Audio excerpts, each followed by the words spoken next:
Hello everyone, welcome back to Cross Cultural. Today's video is about India economy and it's called How India Will Take Over the World Economy in 10 years. So I'm curious because I like see how the economy are in a country, the tourism, the factory that are better for them. So let's see. All right, so this is exciting. Let's talk about India. Home to the second most populous country with 18% of the world's population is for things like Bollywood and its massive movie industry, the sport of cricket, which is known as the second religion, and it's the birthplace of yoga over 5,000 years ago. India is also home to one of the seven wonders of the world, the Taj Mahal, and it has some of the most beautiful mountains, palaces, a rich culture of food, spices, silks, and they even gave us the world's most famous diamonds that have ever existed in human history, like the Blue Hope, which the Titanic diamond was based on. And it also happens to be home to the largest gathering of people on planet Earth, the Kumbh Mela. In 2013, over 120 million people came here to celebrate, and Mark Twain once famously said, "India is the cradle of the human race, the birthplace of human speech, the mother of history, the grandmother of legend, and the great-grandmother of tradition." India also gave us the game of chess, which was derived from an ancient game called Chaturanga. But there's a couple other interesting things about India you might not have known about, which is that its economy is set for explosive growth this coming decade. At the end of 2022, Morgan Stanley published a research paper on future investment opportunities, and in that paper, they wrote that India is on track to become the world's third largest economy by 2027, surpassing both Japan and Germany, and they'll have the third largest stock market by the year 2030. The research paper Wow, is amazing to know because I think that people can move to India and it's incredible because I know that Indian people are very strong, are very a master of something like technology, etc., informatic. So they're very famous for it. They It's have a positive a thing. good brain. Yeah, they're so smart. So it's incredible because I think that a lot of people could move to India, but they think, what? Why? But wow. then goes on to say that India's GDP could more than double from $3.5 trillion that it's at today to over $7.5 trillion by the year 2031. And it also estimates that the Bombay Stock Exchange, which is India's stock market, could grow at 11% per year on average until they reach a $10 trillion market cap. Now, what the heck does all that mean? It means that India's stock market could outperform the US's over the next decade. And in a world that's waiting for a recession, the world that's experiencing negative growth in the equity market, where bonds are barely making any money for people, this could be a huge investment opportunity. And as somebody who has never invested outside of the US, as someone who's not an expert on this, I wanted to find out exactly what is going on. So in today's video, I want to share with you everything I learned and how I could potentially use this information to maybe make money from it. I'm super excited, so let's get right into it. Hi, my name is Andre Jick. Hope you're doing well. Come for the finance and stay for the crazy decade. So visualcapitalist.com has a really interesting prediction about what will happen in 2023. Like artificial intelligence, for example, will pop up everywhere. And we're seeing this already with tools like ChatGPT, which is taking over the internet by storm. Apparently the crypto winter will continue, and even though we're seeing Bitcoin slightly bounce up this year, I think that AI in next year will completely change the world. Yeah, this is the future. Yeah, I also saw some car without the driving in US, for example, taxi without the driver. Yeah, also here, also. I don't know. In French, in I France. see. Oh, really? Yeah. It's incredible. it might not last, and that apparently global recession risk is still high thanks to interest rates increasing and staying that way for the rest of the year, and that real global GDP will be between 1.5 to 2% thanks to the slowdown in economic growth, and India will have a really strong year. And when I read that one, it led me down a rabbit hole where I found research papers published by banks like Morgan Stanley and S&P Global, which say that India will be one of only 3 economies in the world that can generate more than $400 billion in annual economic output growth from 2023 onward, and this will rise to more than $500 billion after 2028. Now that translates to 11% growth to the GDP. So is that actually good or bad, and how can you even tell? Here are some stats by comparison. In 2022, the US GDP was estimated to grow 2%. And this year, in 2023, if there's a recession, which most people seem to believe there will be, economists are predicting that 2023, the US GDP will grow 0.6%. 0.2%. Just 0.2. And it won't even recover until 2024, when we will grow 1.7%. Now, China, by comparison, which is usually the global leader in economic growth, grew only 3% in 2022. India, by comparison, though, is going to grow 6%. And remember, anytime there's an economic slowdown, it usually means people are going to work less, we're going to make less, we're going to consume less, therefore companies are going to make less, which is usually a bad thing for the stock market. So for India to grow at 11% over this next decade is pretty insane. So one of the questions I had is, why is India's economy growing so fast? And why is the rest of the world not? And how can I get in on this growth? Now, there's three main reasons for why this is happening. Global offshoring, financial transformation, and energy transition. Global offshoring refers to when a country outsources its production to another country. Now, historically speaking, the world just said to India, here, have two of the most important things anyone can do, software development and customer service. But here's the thing. India has the biggest pool of talented engineers in the world. And India has one of the youngest populations in the world. The median age is 28.4 years old, which also really helps them boost their overall economic output. Now, India was also voted as the second biggest market for freelance hire by Upwork in 2020, having 12.6% of the market share. Now, the amount of people that are available for hire is estimated to double to more than 11 million people. And that's because the budget for outsourcing is going to go from $180 billion a year like it is today to over $500 billion a year by 2030. But it's not just customer service and software development.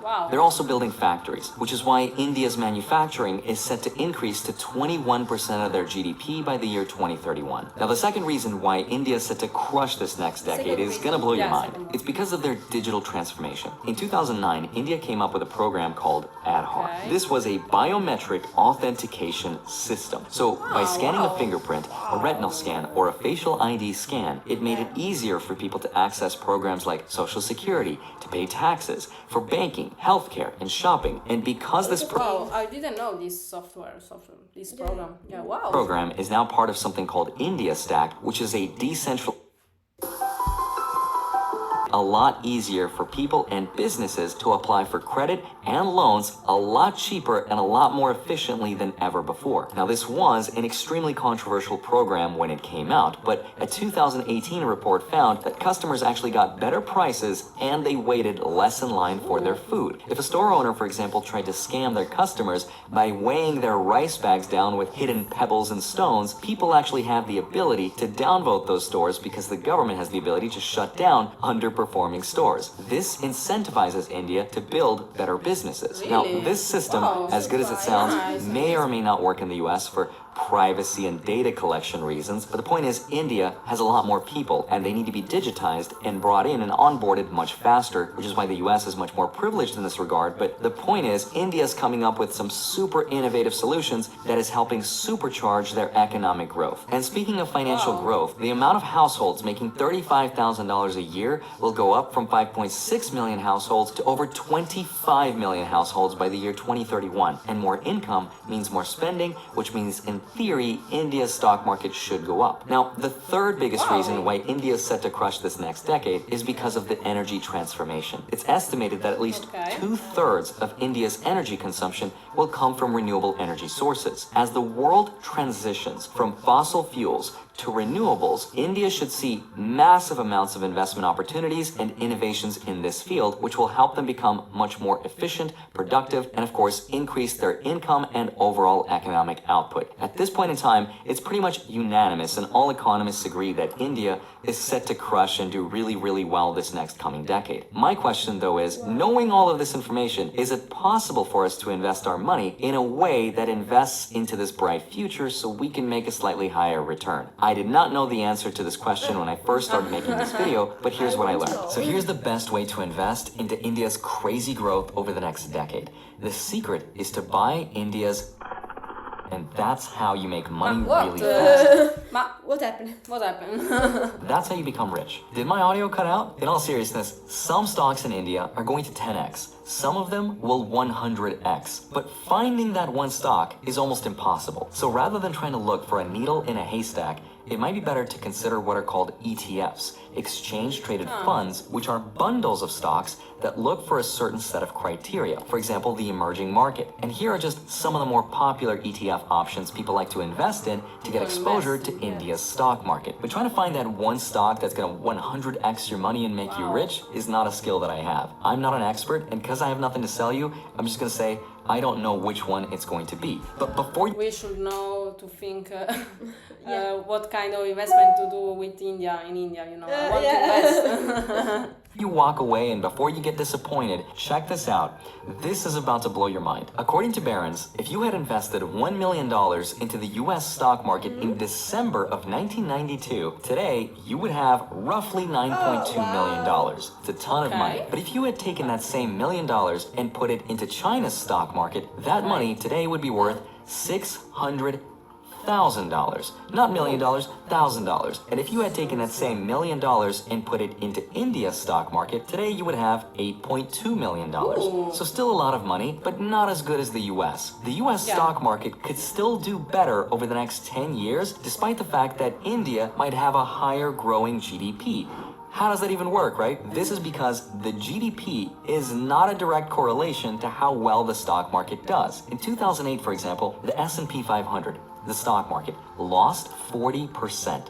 But that same year, the US GDP was down only 4.3%. And then next year in 2009, the US GDP was down 2.5%. It's crazy. You would think that the GDP was a lot more connected to the stock market, but it's not. Now, on the flip side of this, the US GDP averaged less than 2% per year from 2008 up until this point. But the US stock market has averaged 9.15%, including dividends. Another example, in 2020, the US GDP was down 3.4%, but the stock market went up 18.4%. This happens because the stock market is so much more complicated than the GDP or the country's economic output. It also has to do with things like geopolitics, government support, social rates, central bank powers. It is so much more complicated than any one factor, and it's also why, even though China has had insanely amazing growth over the last few decades, the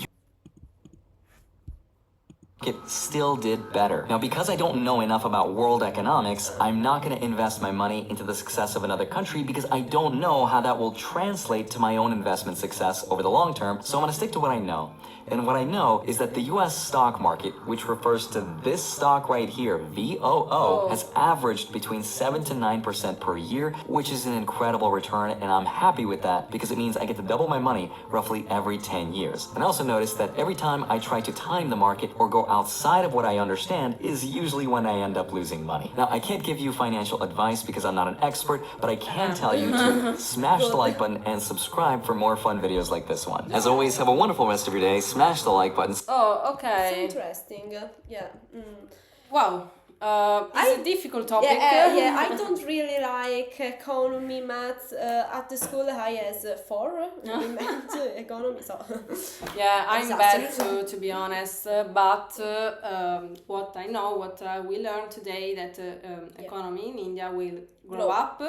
Yeah, definitely, it is a good thing because it's a poor country Indian, mostly. So, but they have a lot of talent because they have a lot of engineering, etc. So I'm happy because. There will be more around the world, especially in India. They are genius. Yeah, wow, and people would invest about India, and so it will grow up more than US. Yeah. It's amazing. Yeah, it's amazing, especially for the people who lives there, etc. So wow.